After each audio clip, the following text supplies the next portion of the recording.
Welcome to the session, guys. My name is Shubham Suryavanshi, and in this session, we'll be talking about how to find the rank of a matrix. ठीक है, देखो rank of a matrix basically find करने के आपके पास दो तरीके होते हैं, है ना।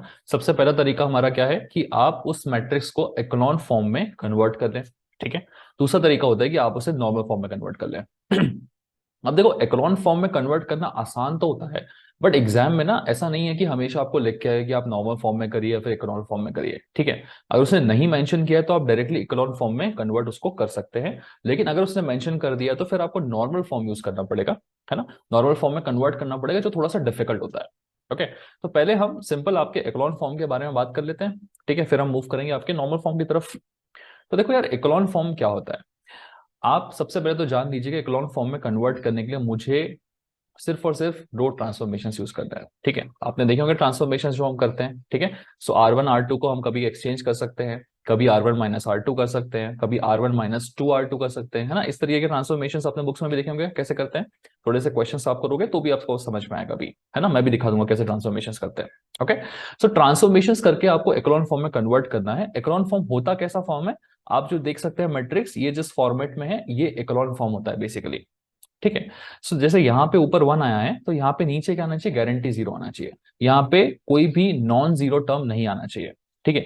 अगला नॉन जीरो टर्म कहाँ आना चाहिए, इसके बाजू में ही आना चाहिए, ठीक है। वैसे यहाँ पर इसके नीचे वाली स्टेप में देखोगे तो कम से कम एक ही जीरो हो गया, दूसरा भी जीरो होना चाहिए। नॉन जीरो टर्म अगला वाला क्या होना चाहिए, दो जीरो के बाद ही आना चाहिए। पहले एक जीरो आया, उसके बाद ही नॉन जीरो टर्म आना चाहिए। अगले वाले में कम से कम दो जीरो के बाद ही नॉन जीरो टर्म आना चाहिए। अगर मैंने यहाँ पे भी 8 आ गया तो ये इकोलॉन फॉर्म नहीं है, मुझे कुछ ना कुछ स्टेप करके इस 8 को 4 बनाना ही पड़ेगा, 8 को 0 बनाना ही पड़ेगा। और करने का तरीका सिंपल आपको दिख रहा है, अगर आप R3 - 2 R2 कर दोगे तो ये 0 बन जाता है। तो ये इकोलॉन फॉर्म है क्या, नहीं।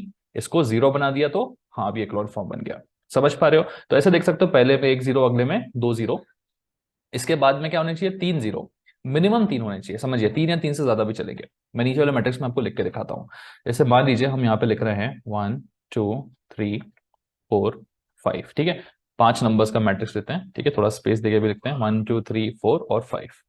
तो अगले में सबसे पहला टर्म गारंटी 0 होना चाहिए, उसके बाद के जो नंबर्स हैं वो नॉन जीरो रहेंगे तो भी चलेगा, ठीक है ना। बीच में इनके भी कहीं जीरो आएगा तो भी चलेगा, लेकिन पहला नॉन जीरो टर्म फटाक से 0 के बाद आना चाहिए।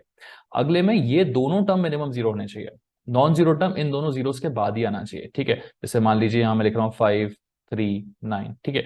अगले में देखो 0 0, कम से कम तीन जीरो आने चाहिए। अगर यहाँ पे तीन जीरो नहीं आते हैं तो मुझे कुछ ना कुछ ऐसा करना पड़ेगा जिससे यहाँ पे तीन जीरो बने, ठीक है। ऑपरेशन परफॉर्म करेगा, तीन करना पड़ेगा, तीसरा जीरो यहां बनाना पड़ेगा, उसके बाद ही मेरा नॉन जीरो टर्म आ सकता है। अच्छा एक बात बताओ, क्या ये तीसरे की जगह चार जीरो भी आ सकते हैं, हाँ आ सकते हैं। अगर आपके चार जीरो आते हैं तो भी एक लॉन फॉर्म ही कहलाएगा, समझिएगा गाइस। कम से कम यहाँ तीन या तीन से ज्यादा आने चाहिए। ओके, चार या पांच जीरो आगे तो भी चलेगा। कहने का मतलब उसका ये है कि पहला नॉन जीरो जो टर्म है वो तीसरे के बाद ही आना चाहिए। अब तीन जीरो आ गया ना, तो चौथा पांचवा कुछ भी हो चलेगा, ये 4 और 6 भी चलेगा, ठीक है। ये 4 और 0 भी चल जाएगा, ठीक है। और ये 7 और 8 भी चल जाएगा, कुछ भी चल जाएगा। और ये 0 और 0 भी चल जाएगा, लेकिन ये फर्स्ट थ्री टर्म्स गारंटी 0 होने चाहिए, ठीक है। तो फिलहाल एक अच्छा सा एक्लॉन फॉर्म बनाने के लिए हम यहाँ पे 7 और यहाँ पे 8 लिख लेते हैं, ठीक है। अगले वाले में कम से कम कितने जीरो आने चाहिए, चार जीरो तो आने ही आने चाहिए। चार से कम जीरो नहीं चलेंगे, अगर मैंने 8 और 9 ऐसे बनाया तो नहीं नहीं चलेगा। कम से कम कितने जीरो आने चाहिए, चार जीरो आने चाहिए। पांचवा टर्म जीरो होगा तो भी चल जाएगा, पांचवा टर्म जीरो ना होगा 7 होगा तो भी चल जाएगा, वो कुछ भी होगा चल जाएगा, ठीक है। लेकिन कम से कम चार जीरो तो आने चाहिए। इस तरीके का फॉर्म होता है आपका इकोलॉन फॉर्म, ठीक है। इकोलॉन फॉर्म में आपने एक बार कन्वर्ट कर लिया, मैं क्वेश्चंस लेके सिखाऊंगा भी कि कन्वर्ट कैसे करते हैं। एक बार आपने इकोलॉन फॉर्म में कन्वर्ट कर लिया तो फिर आपको उसकी रैंक तुरंत दिख जाती है। देखो कैसे, जैसे मान लो आपके पास टोटल यहाँ पर 9 आया। सो इकोलॉन फॉर्म में कन्वर्ट करने के बाद हमें क्या करना पड़ता है, हमें सिंपली देखना पड़ता है कि total number of non zero रोज कितने हैं हमारे पास, ठीक है। ऐसे रोज जिसमें सारे के सारे जीरो है उन्हें हटा देना है, मुझे नॉन जीरो रोज देखने हैं, ठीक है। सो नॉन जीरो रोज देखो तो फर्स्ट रो में टर्म्स हैं, नॉन जीरो टर्म्स है, सेकंड में भी नॉन जीरो टर्म्स है, थर्ड में भी नॉन, एक नॉन जीरो टर्म हुआ तो भी चल जाएगा, ठीक है। फोर्थ फिफ्थ, पांचों के पांचों रोज में एक भी ऐसा रो नहीं है जिसमें 100% सारे जीरो टर्म्स होंगे, ठीक है। कोई ना कोई ऐसा रो डेफिनेटली है, कोई ना कोई ऐसा टर्म डेफिनेटली है जो नॉन जीरो है। तो इसकी जो रैंक है ना, रो से हम डिनोट करते हैं, रैंक कितनी हो जाएगी इसकी, 5 हो जाएगी। समझ में आया। मुझे basically total number of non zero rows गिनने पड़ते हैं, दैट्स इट। In the echelon form. तो इसकी रैंक कितनी हो जाएगी 5। यहीं पे देखो, अगर मेरा लास्ट टर्म क्या होता, अगर मेरा लास्ट टर्म 9 की जगह पे 0 होता, तो अभी मेरे पास टोटल नंबर ऑफ रोज कितने हैं, 1 2 3 4 5, minus total number of zero वाले रोज कितने हैं 1, तो रैंक कितनी हो जाती मेरी 4 हो जाती है। ठीक है। या फिर आपको तो ये मैंने स्टेप बाय स्टेप लिख के दिखाया, बुक में ऐसा कुछ फॉर्मूला देखा होगा आपने ना, total terms divided by total zero terms. Technically आप 5 - 1 ऐसे भी लिख सकते हो, या फिर आप थोड़े स्मार्ट तो हो, आपको पता है रैंक क्या होती है, total number of non zero rose. So total number of non zeros कितनी है, 1 2 3 4 ऐसी रोज जिनमें कुछ ना कुछ नॉन जीरो टर्म है। तो शुरू की 4 रोज में कुछ ना कुछ नॉन जीरो टर्म है, तो 4 हो जाएगी इसकी rank simply. Okay, rank of the matrix will be equal to 4। समझ में आया? ओके, चलिए रिवाइंड करके दोबारा देख लीजिएगा, अगर कोई डाउट होगा तो मैं जस्ट शॉर्ट में बता दूंगा देता हूं। इकोलॉन फॉर्म में कन्वर्ट करने के बाद हमें क्या ढूंढने हैं, नंबर ऑफ नॉन जीरो रोज देखने हैं, बस सिंपल। ठीक है, एक छोटा एग्जांपल और लेते हैं आपके लिए यहाँ पे। चलिए, अगर ये मान लो कुछ इस तरीके से होता, यहाँ पे ये वाला भी 0 होता, ये वाला भी 0 होता। अब आपसे पूछते हैं कि यार इसकी रैंक बताइए, तो रैंक सिंपल है इसकी, total number of non zero रोज क्या है, 1 2 3, 3 ही है। तो रैंक कितनी होने वाली है इसकी, सिंपल 3 होने वाली है। निकालने का तरीका बुक्स में भी कैसा दिया हुआ है कि total number of rose count करिए 5 माइनस टोटल जीरो वाली रोज काउंट कर लीजिए 2, तो भी 3 आता है। ठीक है, बेसिक मीनिंग आपको समझना है, इकोलॉन फॉर्म में कन्वर्ट करना है और total number of non zero रोज को लुकआउट करना है, सिंपल। ठीक है, फॉर्म में कैसे कन्वर्ट करते हैं आपने देख लिया। सेकंड देखते हैं, हाँ सबसे इंपॉर्टेंट चीज, सिर्फ और सिर्फ मुझे रो ट्रांसफॉर्मेशन करना है, मैं कोई कॉलम ट्रांसफॉर्मेशन नहीं कर सकता इसमें, सिर्फ रो ट्रांसफॉर्मेशन की हेल्प से मुझे एक्लोन फॉर्म में कन्वर्ट करना है। इजी होता है, इस क्वेश्चन देखोगे ना समझ जाओगे। नॉर्मल फॉर्म क्या होता है देख लो, नॉर्मल फॉर्म में मैं both row and column transformation कर सकता हूँ। ठीक है ना, रोन लिख गया है वहां पे गलती से। ठीक है, तो इसे थोड़ा सा ठीक करते हैं, मैं दोनों both row and column transformation यहाँ पे कर सकता हूँ। मेरा अल्टीमेट एम क्या होता है नॉर्मल फॉर्म में, एक आइडेंटिटी मैट्रिक्स क्रिएट करना। आइडेंटिटी मैट्रिक्स आपको पता है क्या होती है, डायगोनल एलिमेंट्स 1 1 होते हैं, बाकी सब 0 होते हैं। तो मैं कुछ कुछ ट्रांसफॉर्मेशन करके अगर 1 0 0 1 का फॉर्मेट क्रिएट कर दूं, तो मैंने यहाँ पे 2 by 2 का एक आइडेंटिटी मैट्रिक्स क्रिएट कर दिया है। तो जैसे ही मैंने 2 by 2 का एक आइडेंटिटी मैट्रिक्स क्रिएट कर दिया, मैं सिंपली बोल सकता हूँ उसकी रैंक कितनी हो जाएगी, 2 हो जाएगी। मान लो अगर मैंने थोड़ा थोड़ा ट्रांसफॉर्मेशन किया और 3 by 3 का एक आइडेंटिटी मैट्रिक्स क्रिएट हो गया मेरे पास, ठीक है, तो मेरी रैंक सिंपली कितनी हो जाएगी, 3 हो जाएगी। वैसे ही 4 by 4 का आइडेंटिटी मैट्रिक्स क्रिएट किया तो रैंक कितनी हो जाती है, 4 हो जाती है। ठीक है, बस थोड़ा याद रखना, कभी कभी क्या होता है ना कि आप ट्रांसफॉर्मेशंस करते हो और आइडेंटिटी मैट्रिक्स क्रिएट तो होता है, लेकिन वो किस फॉर्म में क्रिएट होता है, कुछ इस तरीके से 1 1 0 0 और बाकी सारे टर्म 0 हो जाते हैं, है ना। अगर बाकी सारे टर्म 0 हो जा रहे हैं, इसका मतलब क्या है, मेरा आइडेंटिटी मैट्रिक्स क्रिएट तो हो रहा है, लेकिन वो पूरी तरह से क्रिएट नहीं हो रहा, सिर्फ इतना फॉर्म जो है वो इस फॉर्म में आइडेंटिटी के फॉर्म में है। तो इस पूरे को मैं क्या बोलूंगा, ये 2 by 2 का फॉर्म है, तो उसको सिंपली I2 बोल देंगे। फिर राइट में भी एक 0 है, नीचे भी एक 0, लेफ्ट में भी एक 0, तो राइट में एक 0, नीचे एक 0, लेफ्ट में एक 0। बुक में भी आपने फॉर्मेट देखा होगा, इस तरीके से लिख देंगे। और यहाँ पे 2 क्यों आ रहा है, क्योंकि ये 2 by 2 के फॉर्म में क्रिएट हो रहा है ना। हाँ, तो फिर आप सिंपली बोल सकते हो इसका रैंक कितना होगा, 2 होगा, है ना। ये देखो इसकी तरह है, इसका भी रैंक कितना होने वाला है, 2 होने वाला है। इसका रैंक कितना होने वाला है, 3 होने वाला है। इसका रैंक कितना होने वाला है, 2 होने वाला है। इसका रैंक बता दीजिए देख के। अभी आपको पता है कि आप अगर क्रिएट करने जाओगे, आइडेंटिटी मैट्रिक्स क्रिएट तो हो रहा है, पूरा पूरा मैट्रिक्स मेरा 4 by 4 का है, लेकिन 4 by 4 के मैट्रिक्स में प्रॉब्लम क्या हो रही है कि मेरा यहाँ पे आइडेंटिटी मैट्रिक्स क्रिएट हो रहा है इतना ही। तो आप अगर इसका फॉर्मेट लिखने जाएंगे तो I3 हो गया, फिर उसके राइट में भी 0 है, उसके कॉर्नर में भी 0, उसके नीचे भी 0 है। तो आपका रिप्रेजेंटेशन कुछ इस तरीके से रहेगा, और आपकी रैंक कितनी कहलाएगी, यहाँ जो 3 आता है वही रैंक कहलाता है, जो ऑर्डर है उसका। ठीक है, आप चाहो तो इस तरीके से आप डिवाइड करके रैंक बता सकते हो, वरना मैं एक सिंपल तरीका बताऊं, जो इकोलॉन फॉर्म में कर रहे थे वही तो होता है। क्या होती है रैंक, रैंक होती है total number of non zero रोज।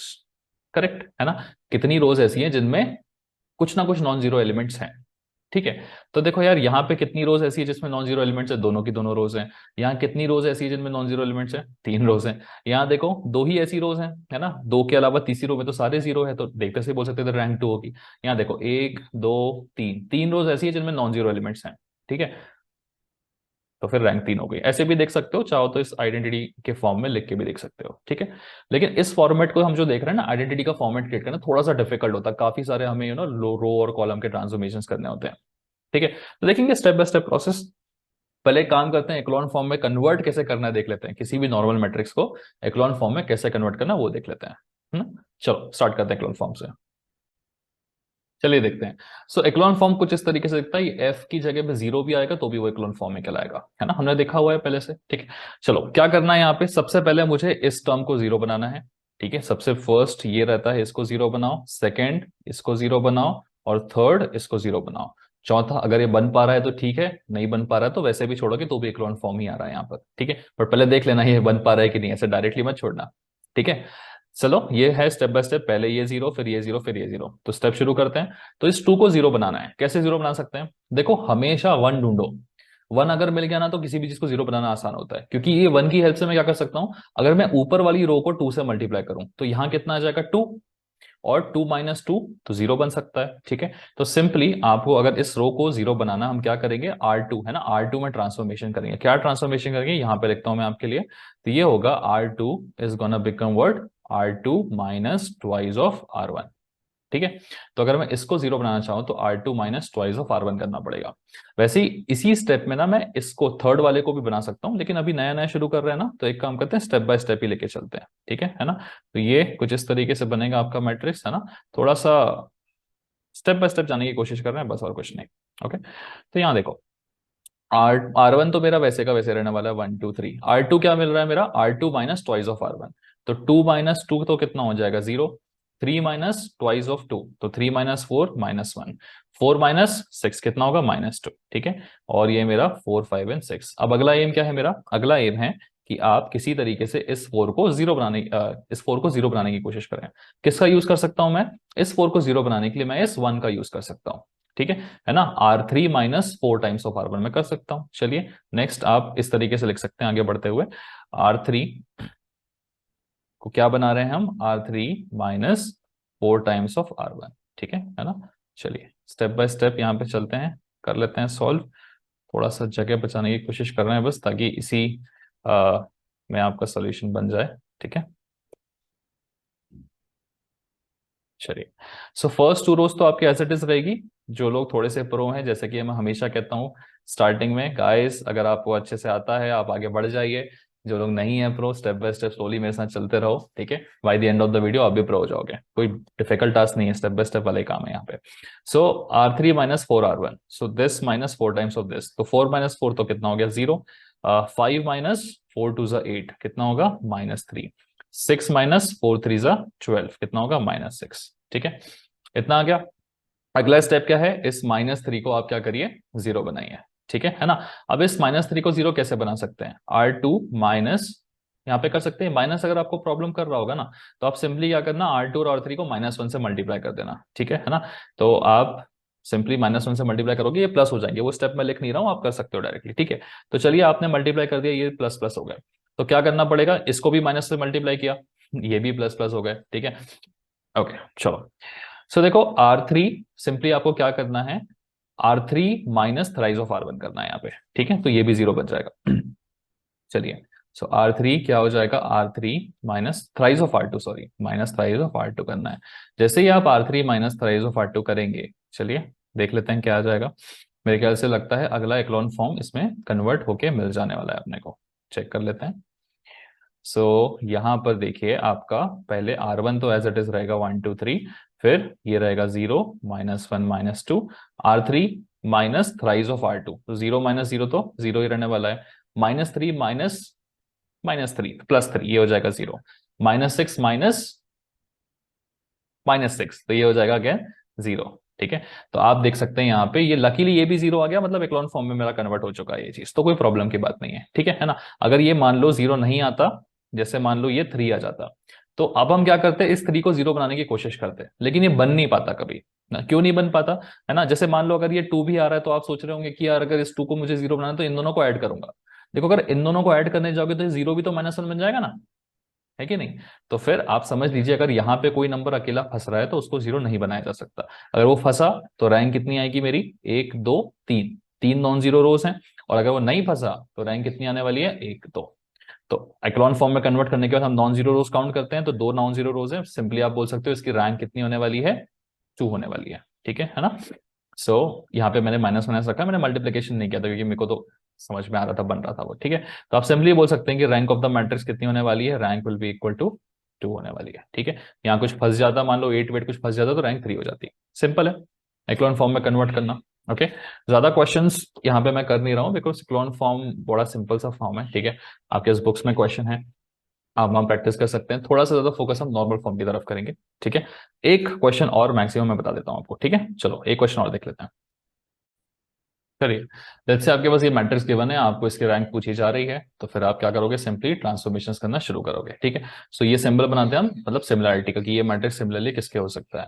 सबसे पहले इसको जीरो बनाना है, फिर सेकंड इसको जीरो बनाना है, फिर थर्ड इसको जीरो बनाना है। इसको जीरो बनाने के लिए क्या करेंगे, R1 में चेंज, R2 में चेंजेस करेंगे, क्या, R2 माइनस 4R1। तो पहला चेंज हो जाएगा R2 माइनस 4R1। ठीक है, नेक्स्ट चेंज मैं यहाँ पे आपके लिए फिर से कर देता हूँ। ठीक है, इसको भी जीरो बनाने के लिए क्या कर सकते हैं, R3 माइनस 3R1। और R3 में क्या चेंज कर रहे हैं हम, R3 माइनस 3R1 कर रहे हैं। ठीक है, दोनों चेंजेस एक साथ कर रहा हूँ, आपको भी थोड़ा सा अभी प्रैक्टिस में रहना पड़ेगा दोनों चेंजेस एक साथ करने की। ठीक है ना, क्योंकि कितने सारे स्टेप लिखोगे एग्जाम में, राइट। सो R1 तो मेरा एज इट इज रहने वाला है 1 2 3। R2 क्या बन रहा है मेरा, minus 4 times of R1। So 4 minus 4 बनेगा 0। 6 माइनस 4 2 8 बनेगा -2। ठीक है, और 8 माइनस 4 3 12 कितना बनेगा, 8 minus 12 is -4। 3 minus 3 times of 1 is 0। 1 minus 3 2 6 is -5। 5 minus 3 3 9। 5 minus 9 is -4। ठीक है, अगला स्टेप क्या करना है, मुझे किसी तरीके से इसको जीरो बनाना है। ठीक है, इसको जीरो बना सकते हैं क्या, बिल्कुल बना सकते हैं, कोई दिक्कत की बात नहीं है। देखो, 2 में मैं कितना मल्टीप्लाई करूँ तो 5 के बराबर बनेगा, मुझे बस ये देखना है यहाँ पे। ठीक है ना। सो यहाँ पे आप किससे मल्टीप्लाई कर सकते हो, -5 माइनस, ये कर सकते हो कि आप किससे मल्टीप्लाई करो, R3 minus 5/2 times of R1। ठीक है, सो ये आप कर सकते हो R3 minus 5/2 times of R2। ठीक है ना। अगर आप ये चीज करते हो तो सिंपली क्या हो जाएगा, ये चीज जीरो बन जाएगी, है ना। तो दिस -5/2 टाइम्स ऑफ दिस क्या होगा, -5 माइनस 5/2 टाइम्स ऑफ -2। ठीक है, तो ये क्या बनेगा आपका, माइनस से माइनस कटेगा, माइनस से माइनस, माइनस माइनस प्लस होगा बेसिकली। 2 से 2 कटेगा और -5 + 5 0 हो जाएगा। ठीक है ना, समझ में आ रहा है, सिंपल था। ओके, ये नंबर ढूंढना थोड़ा सा कभी कभी डिफिकल्ट होता है, बट इतने कैलकुलेशन तो आपको आते होंगे यार, है कि नहीं। सो R3 minus 5/2 times of R1 अगर हम करेंगे तो ये जीरो बन जाएगा। ठीक है, सो 1 2 3 देख लेते हैं यहाँ पर, this is 1, this is 2, this is 3। R2 remains as it is. ठीक है, R3 में क्या करना है, R3 minus 5/2 times of R2। So this minus anything करोगे जीरो ही आने वाला है। ठीक है, -5 minus 5/2 times of -2। So -5 minus 5/2 times of -2 से सॉल्व करोगे तो कितना बचेगा, -5 minus, minus into minus plus, 2 से 2 कटेगा, +5, ये तो बचेगा ये 0। फिर -4 minus 5/2 times of R2। R2 कितना है मेरे पास यहाँ पे, -4। ठीक है ना। तो ये देखो कितना बचेगा, -4 माइनस, माइनस माइनस प्लस हो जाएगा प्लस, 5 2 10, है कि नहीं, 2 2 4, 5 2 10, -4 बचेगा 6। ठीक है, अब देखिए, अब अगर आप कोई ऑपरेशन करते हो यहाँ पर इसको जीरो बनाने के लिए, तो वो नहीं बन सकता, क्यों, क्योंकि अगर आप इसको जीरो बनाने की कोशिश करोगे तो ये जीरो भी चेंज हो जाएगा ना उस ऑपरेशन की वजह से, ठीक है नहीं। तो ये जो फॉर्म हमें ऑलरेडी मिल चुका है, ये एक्लॉन फॉर्म है क्या, बिल्कुल है। एक जीरो के बाद मिनिमम 2 जीरो मिलने चाहिए थे, 2 से ज्यादा मिल चुके हैं, एक्लॉन फॉर्म है। एक्लॉन फॉर्म है तो अब मुझे क्या देखने हैं, सिर्फ number of non zero rose. So I have 1 2 3, 3 non zero rows है मेरे पास। तो मैं सिंपली बोल सकता हूँ रैंक कितना होने वाला है मेरे पास, 3 होने वाला है इस मैट्रिक्स का। ठीक है, ये 5/2 वाला थोड़ा सा पंडा गड़बड़ हुआ है यहाँ पे, है ना। गड़बड़ क्या मतलब, कैलकुलेशन आ गया थोड़ा सा, तो वो आपको ध्यान रखना पड़ेगा कि यार किससे मल्टीप्लाई करूँ तो मेरा सही से नंबर आए। ठीक है, चलो सिंपल चीज है, नॉर्मल फॉर्म की तरफ बढ़ते हैं, क्योंकि मैक्सिमम क्वेश्चंस स्पेसिफाई करके नॉर्मल फॉर्म के लिए ही पूछे जाते हैं एग्जाम में। ठीक है, चलो आगे बढ़ते हैं। चलो, अगर आपके पास में कोई मैट्रिक्स गिवन है और आपको उसको रैंक निकालनी है उसकी नॉर्मल फॉर्म का यूज करके, तो देखिए कुछ स्टेप्स होते हैं जो आपको फॉलो करना है। ठीक है, तो हमें तो पता था कि नॉर्मल फॉर्म में कन्वर्ट करना है, मतलब किस तरीके से होना चाहिए, इस तरीके का आइडेंटिटी मैट्रिक्स मेरे पास बनना चाहिए। लेकिन कब किसको जीरो बनाना है, कब किसको 1 बनाना है, उसका एक प्रोसेस होता है। अगर आप उसको फॉलो करोगे तो जल्दी आंसर आता है। देखो, आप चाहो तो रैंडमली चीजें कर सकते हो, लेकिन आप इस प्रोसेस को फॉलो करोगे तो आंसर आने के लिए नंबर ऑफ टाइम्स आपको जो मैट्रिक्स बनाना पड़ रहा है ना, वो कम बनाना पड़ेगा। देखो क्या करना है, सबसे पहले ये जो मेरा है ना ए, इसको क्या बनाना पड़ेगा, मुझे 1 बनाना पड़ेगा। ठीक है, सबसे पहला प्रोसेस क्या है, इसको 1 बनाओ। ठीक है, बाकी सब एज इट इज रहने दो, बाकी सब पे आपको ज्यादा फोकस नहीं करना है, सबसे पहले इसको क्या बनाना है, 1 बनाना है। नेक्स्ट आपका टारगेट क्या होना चाहिए, नेक्स्ट आपका टारगेट ये जो डी और जी है, इनको दोनों को जीरो बनाना है आपको, ठीक है ना। एक के बाद एक आप जैसे चाहो कर सकते हो, एक ही स्टेप में करना है एक ही स्टेप में कर सकते हो, 2 स्टेप में करना है 2 स्टेप में कर सकते हो। आपका टारगेट क्या है, इन दोनों को क्या बनाना, 0 बनाना। बाकी सारे एज इट इज रहने दो, कोई दिक्कत की बात नहीं है। ठीक है ना। अगला स्टेप क्या होना चाहिए, ये जो बीसी है इन दोनों को 0 बनाना है आपको। ठीक है ना। तो पहले इसको 1 बनाया, इसको 1 बनाने का मेन मोटिव क्या है, आप इनको 0 बना पाओ, क्योंकि हमें पता है ऊपर 1 रहता है ना, तो किसी भी चीज को 0 बनाना आसान होता है। अब यहां अगर डी की जगह 2 होगा तो R2 minus twice of R1 कर सकते हैं, यहाँ पे 4 होगा तो R3 minus 4 times of R1 कर सकते हैं। तो ये 1 बनाने का मोटिव ही यही है कि आप इन दोनों का आसानी से 0 बनाओ। अब इन दोनों को 0 बना दिया तो फिर अगर मान लो यहाँ पे 7 है, तो C2 माइनस 7 C1 कर सकते हो, तो ये भी 0 बन जाएगा। तो इस एक इसके 1 बनने से इन दोनों को भी आसानी से 0 बना सकते हैं, और इन दोनों को भी आसानी से 0 बना सकते हैं। ठीक है ना। तो 1 बनाना सबसे इंपॉर्टेंट है, फिर इन दोनों को 0 बनाओ, और फिर बाद में बीसी को भी 0 बनाओ। ठीक है ना। बना पाओगे आप, बिल्कुल बना पाओगे, कोई दिक्कत नहीं होगा आपको। क्यों, क्योंकि जहां पे 1 बन गया वहां पे 0 बनाना आसान हो जाता है। अब क्या करें, अब हम इस ई को 1 बनाते हैं। क्यों 1 बना रहे हैं, अगर मैंने इसको 1 बनाया तो एच को 0 बनाना आसान हो जाएगा, और एफ को भी 0 बनाना आसान हो जाएगा। तो अगला स्टेप क्या होना चाहिए, इस ई को क्या बनाओ, 1 बनाओ। ठीक है, मैं इस तरीके से यहाँ स्टेप लिख रहा हूं, पहले ये फर्स्ट स्टेप हो गया, फिर ये सेकेंड स्टेप हो गया, फिर ये थर्ड स्टेप हो गया, यहाँ से फोर्थ स्टेप, है ना। फोर्थ स्टेप में क्या होना चाहिए, जो लिखा है उसे वैसे का वैसे ही रहने दो, ई को 1 बनाना है हमें, ये टारगेट होना चाहिए। ई को 1 बनाने से क्या होगा, बाद में एच को 0 बनाना भी आसान होगा, और एफ को भी 0 बनाना आसान होगा। ठीक है ना। तो अगली स्टेप में क्या करेंगे, वही करेंगे, एच को 0 बनाएंगे और एफ को 0 बनाएंगे। ठीक है, चलो 1 0 0, थोड़ा दूर दूर हो गया, 0 1। अब ये जो है इसकी हेल्प से हम f को 0 बना लेंगे, ठीक है, और h को भी 0 बना लेंगे। ठीक है ना। पहले इसको बनाओ बाद में इसको बनाओ, या पहले इसको बनाओ बाद में इसको बनाओ, कोई फर्क नहीं पड़ता, सेम ही आपको मिलने वाला है। अगला लास्ट स्टेप क्या है, फाइनली इस i को क्या बना दो, 1 बना दो। ठीक है ना। हो गया, खत्म। 1 0 0 0 1 0 0 0 1। तो ये आपका प्रोसेस रहना चाहिए गाइस। ठीक है, इस प्रोसेस में करोगे तो एकदम मिनिमम नंबर ऑफ मेट्राइसिस के ऑपरेशंस करके आप अपने नॉर्मल फॉर्म तक पहुंच जाओगे। जैसे ही आप अपने नॉर्मल फॉर्म पे पहुंच गए, आप सिंपली बोल सकते हो रैंक क्या होने वाली है मैट्रिक्स की, 1 होने वाली है। ठीक है, समझ में आया, सिंपल स्टेप है। ठीक है, अगर समझ में आ गया हो तो आगे बढ़ जाओ, नहीं आया तो देख लो क्या करना है। इसको 1 बनाना है सबसे पहले, 1 बन गया तो ये दोनों भी 0 बन जाएंगे आसानी से, ये दोनों भी 0 बन जाएंगे, तो बना दो फिर स्टेप बाय स्टेप करके। फिर इसको 1 बनाओ तो ये दोनों आसानी से 0 बन जाएंगे, एक एक करके बना दो, फिर लास्ट में इसको 1 बना दो। ठीक है, एक क्वेश्चन लेते हैं, उसको सॉल्व करने की कोशिश करते हैं। ठीक है, चलो क्वेश्चन देख लेते हैं कि इसकी रैंक निकालनी है हमें using the normal form. Okay, क्या करेंगे स्टेप बाय स्टेप। सबसे पहले ये तो ऑलरेडी 1 है, बहुत अच्छा, किस्मत अच्छी है। तो अब क्या करें, इन दोनों को 0 बनाओ, है ना, यही स्टेप था, पहले इसको 0 बनाओ और इसको 0 बनाओ, क्योंकि 1 से हेल्प से ये दोनों 0 बन सकते हैं। तो सिंपली R2 माइनस 2R1 कर सकते हो आप इसके 0 के लिए, और इसके 0 के लिए R3 माइनस 3R1 कर सकते हो। ठीक है, तो करके देख लेते हैं। R1 तो मेरा एज इट इज रहेगा 1 2 3, R2 माइनस 2R1 क्या होगा, 2 माइनस 2 0, 3 माइनस 2 2 ज़ा 4 माइनस 1, 4 माइनस 4 3 ज़ा 4 माइनस 6। ठीक है, 4 माइनस 6 इज माइनस 2। देखो मैं थोड़ा ओरली कर रहा हूँ, आप चाहो तो रफ वर्क यूज कर सकते हो करने के लिए। ठीक है ना, बट प्रैक्टिस थोड़ी ठीक रखना, है ना, ज्यादा रफ वर्क कर नहीं पाओगे एग्जाम में। सो 3 माइनस 2 2 ज़ा 4 इज माइनस 1, 4 माइनस 2 3 ज़ा 6 इज माइनस 2। अभी R3 माइनस 3R1 करना, ये तो हो जाएगा हमारा सिंपली कितना, 0। 4 माइनस 6 माइनस 2, 5 माइनस 9 माइनस 4। ठीक है, तो ये बन गया। अगला स्टेप क्या होना चाहिए, इन दोनों को 0 बनाओ। चलो बनाने का तरीका सिंपल है, C2 minus twice of C1, तो ये 0 बनेगा, C3 minus thrice of C1, है कि नहीं। चलो कर लेते हैं। तो अभी मेरा C1 एज इट इज रहेगा 1 0 0, तो C2 minus twice of C1, तो कितना हो जाएगा, 2 माइनस ट्वाइस ऑफ 1, सो ये हो जाएगा 0। अभी ये -1 माइनस समथिंग इंटू 0, -1 ही बचने वाला है। ठीक है ना, ये ऑपरेशन देखो बड़े आसान हो जाएंगे अभी। -2 माइनस समथिंग ऑफ इंटू 0, -2 ही बचने वाला है। ठीक है, same C3 minus thrice of C1 करेंगे तो ये बनेगा 0, और ये दोनों जब 0 से मल्टीप्लाई होंगे तो कुछ नहीं होने वाला, -2 माइनस थ्राइस ऑफ 0, -2 ही बचेगा। ठीक है, -4 माइनस थ्राइस ऑफ 0, ये भी -4 बचेगा। ओके, अगला स्टेप क्या करेंगे, हम इस -1 को 1 बनाएंगे। ठीक है, तो इस -1 को 1 बनाने का सिंपल तरीका है, तो आप क्या करिए, इस पूरी की पूरी रो में से -1 बाहर निकाल लीजिए। ठीक है ना, तो इस पूरी की सॉरी कॉलम में से -1 बाहर निकाल दीजिए। तो आप सिंपली क्या करोगे, C2 डिवाइडेड बाय -1 कर दोगे, या C2 इंटू -1 भी कर सकते थे, ठीक है ना। C2 बाय -1 करोगे तो ये सिंपली मेरा जो कॉलम नंबर 1 है वो एज इट इज रहेगा। कॉलम नंबर 2 पूरा -1 से डिवाइड हो रहा है तो 0 1 और 2 बचेगा, ठीक है। Column number 3 will remain as it is 0 -2 and -4, ठीक है। 0 1 2 है, सॉरी है, ठीक है, अच्छे से लिख देते हैं 0 1 2 and this is my 0 -2 and -4।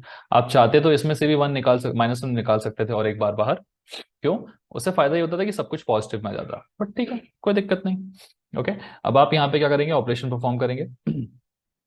ये 1 बन चुका है, अगला स्टेप क्या है, इसको 0 बनाना और फिर इसको 0 बनाना। तो पहले इसको 0 बनाते हैं हम, क्या हो जाएगा, R3 minus twice of R2 करना पड़ेगा, ठीक है। तो R1 remains as it is. देखो कभी भी रो और कॉलम का ऑपरेशन एक साथ परफॉर्म मत करना।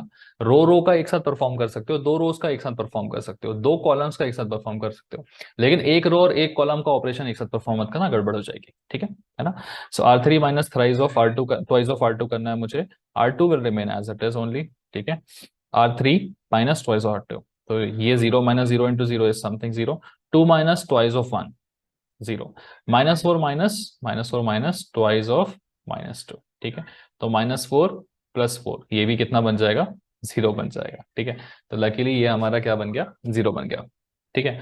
अब क्या करें, अब कुछ करने की जरूरत है क्या, देखो कर सकते हैं क्या, इसको भी बनाओ ना, इसको भी बनाते हैं, ठीक है। तो C2 देखो यहाँ पे 0 आ रहा, घबराओ मत, अच्छी चीज है वो, है ना, हमारा रैंक 2 का मैट्रिक्स शायद बनने वाला है, ठीक है, वरना इसको भी आगे जाके 1 बनाने की मेहनत करनी पड़ती, बट ये तो अभी से 0 बन गया, बहुत अच्छी बात है। नीचे सिर्फ रफ किया मैंने इसका। अब मैं क्या करूंगा, इसको 0 बनाने के लिए सिंपली C2 नहीं C3 plus twice of C2, है ना, C3 plus twice of C2 करेंगे तो ये 0 बन जाएगा ना।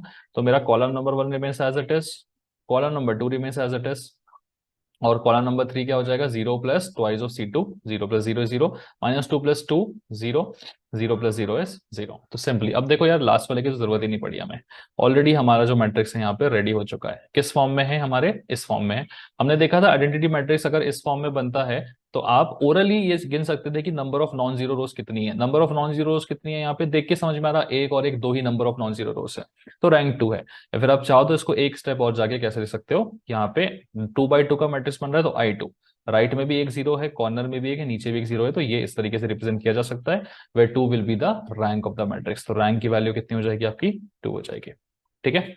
समझ में आया, स्टेप बाय स्टेप परफॉर्म करना है स्टेप्स आपके, ठीक है, और आपका रैंक आ जाएगा। थोड़ा सा लेंथी जरूर है ना, क्वेश्चन करते करते कभी लगेगा कि भाई 3 4 मैट्रिक्स, 5 6 7 8, कभी कभी तो 10 11 मैट्रिक्स भी बनेगी, बट टेंशन मत लेना, हो जाएगी चीजें, ठीक है। चलो आगे बढ़ते हैं, कुछ इंपॉर्टेंट क्वेश्चंस देख लेते हैं।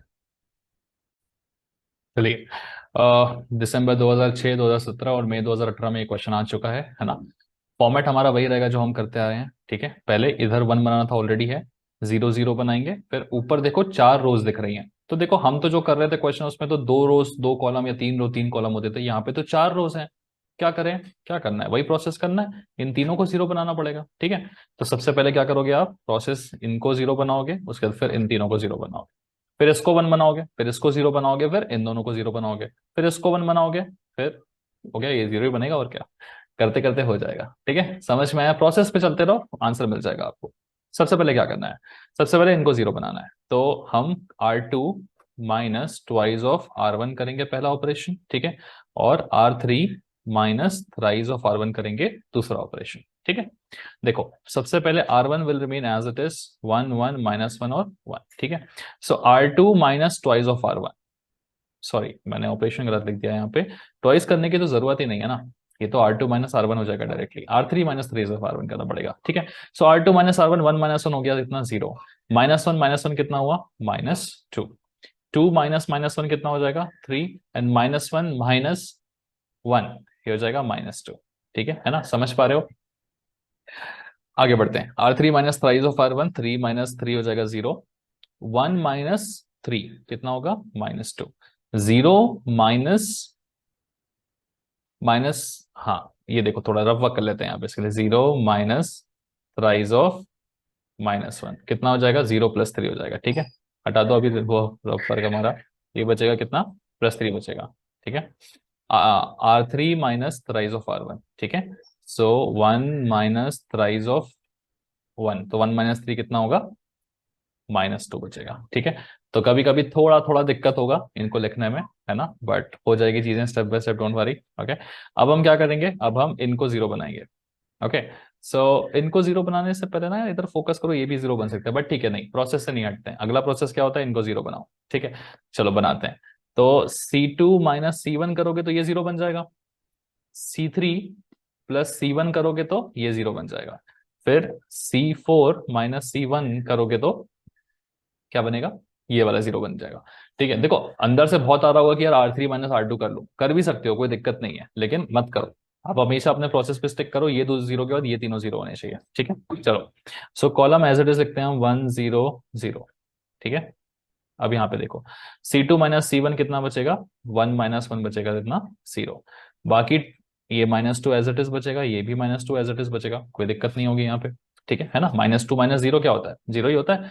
C3 + C1, -1 + 1 0, 3 + 0 is 3, 3 + 0 is 3, 1 - 1, है ना, C4 - C1 is 0, ये भी -2, और ये भी कितना बचेगा, -2 ही बचेगा। थोड़ी सॉरी, ये जीरो नहीं आएगा, 3 3 है ना, गलती से लिख दिया। गाइस ये ऐसी गलतियां आपसे भी होंगी, मैं आपको बता दूं, ठीक है ना, तो बहुत ध्यान से करिएगा। ठीक है, मैं तो अभी आपको सिखा रहा हूँ, मतलब ये है कि मैं बोल भी रहा हूँ और लिख भी रहा हूँ। ठीक है, कि मैं आपको बता रहा हूँ ऐसा कर लो वैसा कर लो, लेकिन आप जब एग्जाम में करोगे तो वो खुद से कर रहे होगे, किसी को बोल नहीं रहे होंगे ना कि ऐसा कर लो वैसा कर लो, तो आपकी गलती होने के चांसेस कम है, बस थोड़ा कॉन्सेंट्रेट करना। ओके, चलो अभी इसमें क्या करना चाहिए, ये जीरो बन गया, ये जीरो बन गया, अब अगला फोकस क्या है मेरा, इसको वन बनाओ। इसको वन बनाने का सबसे बेस्ट तरीका क्या है, इसको वन बनाने का सबसे बेस्ट तरीका है, पूरा का पूरा जो C2 है ना, पूरा का पूरा जो C2 है उसको डिवाइड कर दो, किससे डिवाइड कर दो, -2 से, बस। ठीक है, काम बन जाएगा आपका।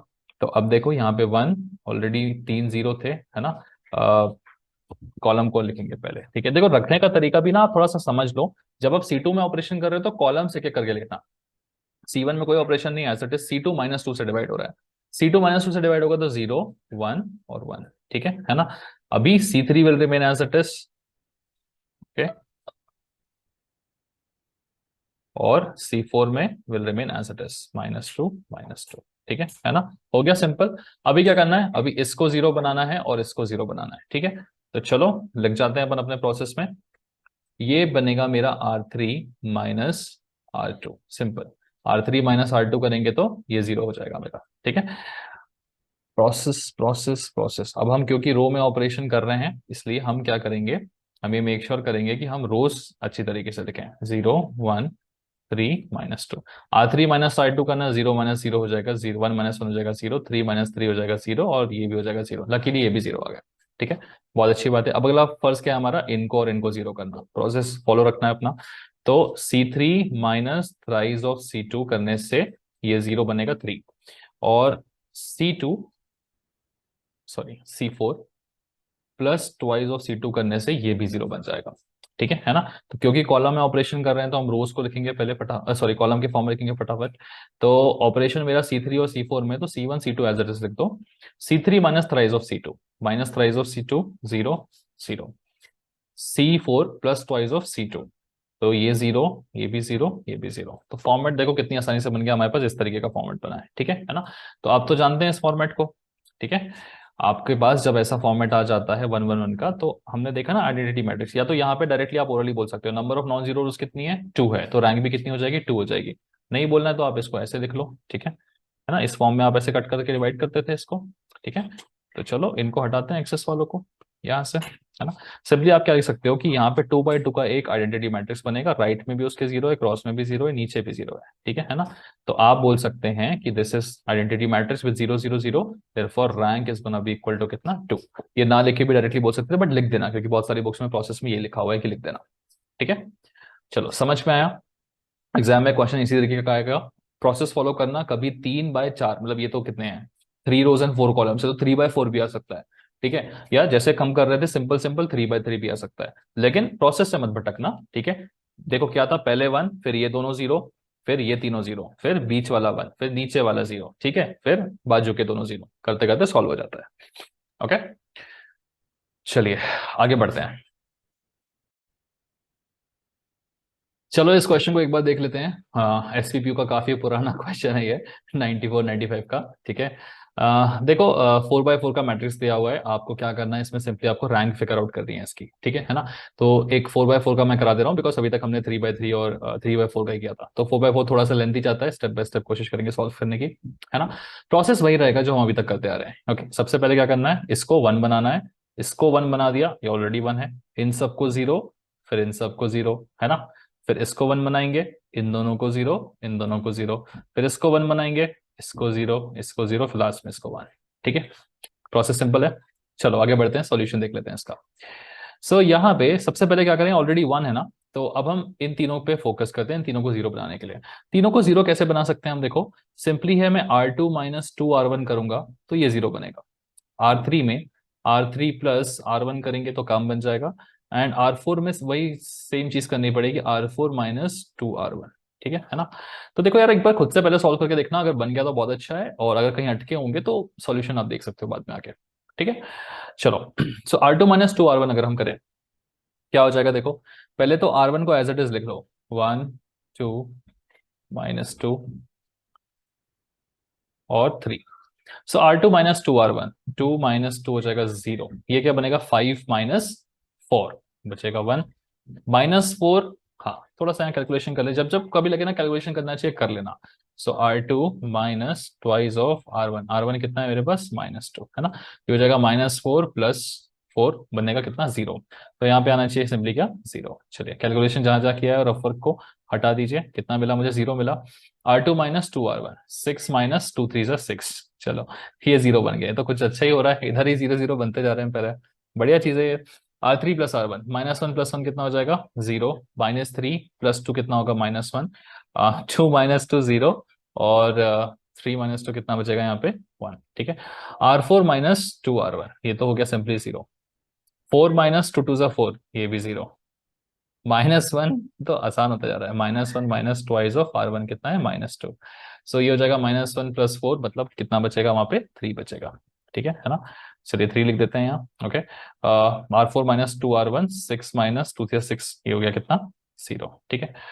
चलिए अगला स्टेप क्या है हमारा, इन कॉलम्स को 0 बनाना। तो कॉलम्स को 0 बनाना बड़ा आसान है, कैसे करोगे, C2 minus twice of C1 हो गया 0, C3 plus twice of C1 करना पड़ेगा, है ना। चलिए, and C4 minus 3 times of C1, okay.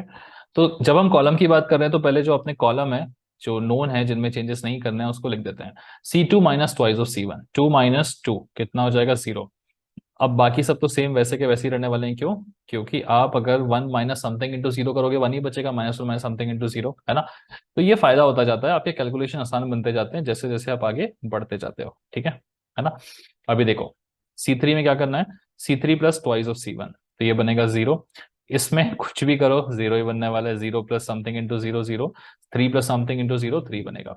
आगे C4 minus thrice of C1, so 3 minus thrice of 1 is gonna be equal to 0, ये तो अगेन 0 बन जाएगा, 1 minus 3 into anything is gonna be 0, and 0 minus something into 0 0, ठीक है। देखो बहुत simple होता जा रहा है आपके लिए चीजें, ओके। आगे बढ़ते हैं, अगला प्रोसेस क्या होगा, अगला हमारा क्या है, इसको 1 बनाना, ठीक है। इसको नहीं, सॉरी, ये 0 बन गए, ये 0 बन गए, अभी इसको 1 बनाना था, ये ऑलरेडी 1 बन चुका है हमारा। अभी मुझे इनको 0 बनाना है, तो इनको 0 बनाने के लिए क्या करना पड़ेगा, simply R4, sorry, R3 plus R2 मुझे करना पड़ेगा, ठीक है। देखो R3 प्लस R2 अगर आप करोगे तो सिंपली क्या होगा, ये पूरा का पूरा 0 बन जाएगा। तो जब हम रो में ऑपरेशन कर रहे हैं तो we need to make sure कि हम क्या कर रहे हैं, यहाँ पे सिंपली देखो, आपके रोज जिनमें ऑपरेशन नहीं होने वाला है वो एज इट इज रहने चाहिए, ठीक है। ये थोड़ा सा ना मैं बेटर कर देता हूँ आपके लिए, इसको ऐसे लिखा करो, R3 gives you R3 plus R2, ठीक है। ये थोड़ा सा ज्यादा बेटर रहेगा आपके लिए। सेकेंड, सो 1 0 0 0 के होने के बाद नेक्स्ट क्या है हमारा, 0 1 0 0, 0 1 0 0, ठीक है। अभी R3 में किया था मैंने, R3 प्लस R2, तो ये हो जाएगा 0 0 0 0, और ये तो है ऑलरेडी कितना, 0 0 3 0, ओके। अब अगला प्रोसेस क्या है, अगला प्रोसेस में हम ये करेंगे कि हम ये R3 और R4 को आपस में इंटरचेंज कर लेते हैं, ठीक है, क्योंकि अल्टीमेट प्रोसेस क्या है, इसको यहाँ पे 1 बनाना। तो अगर मैं इनको इंटरचेंज करूं आपस में तो ये ऐसा हो जाएगा, देखो R3 एंड R4 आपस में हमने इंटरचेंज कर लिया, ठीक है। तो 1 0 0 ये मेरी पहली रो है, let's keep it as it is. Second row में भी कोई चेंज नहीं है, let's keep it as it is. R3 R4 interchange हो रहे हैं, तो 0 0 3 0 ऊपर आ जाएगा, है ना। और लास्ट रो क्या हो जाएगी, 0 0 0 0। अब इस 3 को सिंपली मुझे क्या बनाना है, 1 बनाना है। तो मुझे क्या करना चाहिए, इस पूरी की पूरी रो को 3 से डिवाइड कर देना चाहिए। तो R3 has to be divided by 3। बस खत्म। 1 0 0 0 0 1 0 0, ठीक है। 0 0 1 0, है ना। एंड 0 0 0 0, ठीक है। तो सिंपली मेरे पास फॉर्मेट मिल चुका है, यहीं पे अपना क्वेश्चन खत्म हो चुका है। ये फॉर्मेट किस तरीके का है, आप ऑलरेडी यहाँ पे काउंट करके बोल सकते हो, नंबर ऑफ नॉन जीरो रोज कितनी है मेरे पास, 3 नॉन जीरो रोज है। या फिर आप उसे अपने फॉर्मेट में लिखना चाहो तो आप क्या करोगे, यहाँ से ऐसे ऐसे डैश बनाओगे, यहाँ से ऐसे ऐसे डैश बनाओगे। तो ये क्या है आपका आइडेंटिटी मैट्रिक्स, है ना। ये जो एक्स्ट्रा हमने मैट्रिसेस बनाए थे इन्हें हटाते हैं फिलहाल के लिए। तो अभी मेरा एक आइडेंटिटी मैट्रिक्स बन रहा है 3 by 3 के ऑर्डर का। उसके राइट में भी 0 है, क्रॉस में भी है, नीचे भी एक 0 है, राइट वाला, क्रॉस वाला, नीचे वाला। तो इस तरीके से हम इसे रिप्रेजेंट करेंगे, है ना। तो मेरी रैंक कितनी आ जाएगी, simply rank will be equal to 3। Okay, simple question था, जल्दी सॉल्व हो गया, ठीक है। तो ऐसे आपके 4 by 4 के भी क्वेश्चन आएंगे तो आराम से सॉल्व हो जाएंगे, टेंशन मत लेना, सिंपल रहता है, ठीक है। चलिए आगे बढ़ते हैं।